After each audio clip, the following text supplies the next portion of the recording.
Hola y buenos días y bienvenido a La Palabra Diaria, the Daily Word Builder. Please subscribe so that you get una palabra cada día. Cada día means every day.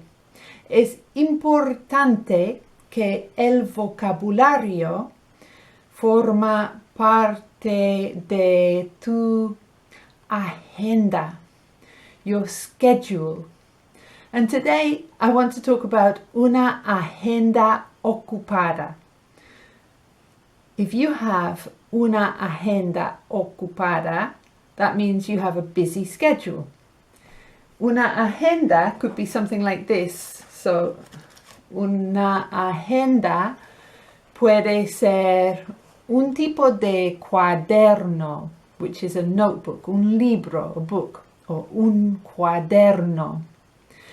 And en ese cuaderno apuntas la lista de cosas que quieres hacer y las fechas en que las quieres hacer. Bien.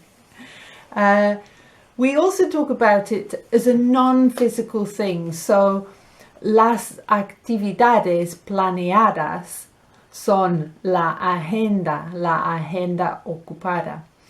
So you might say, sé que tienes una agenda ocupada, perdón. So I'm sorry, I know you have a busy schedule, see? And then ask somebody to do something anyway. Es importante cuando aprendemos un lenguaje que estudiar el vocabulario es parte de tu agenda. Recuerda, subscribe and make the Daily Word Builder parte de tus estudios. Y nos vemos mañana. Muchas gracias. Hasta la próxima.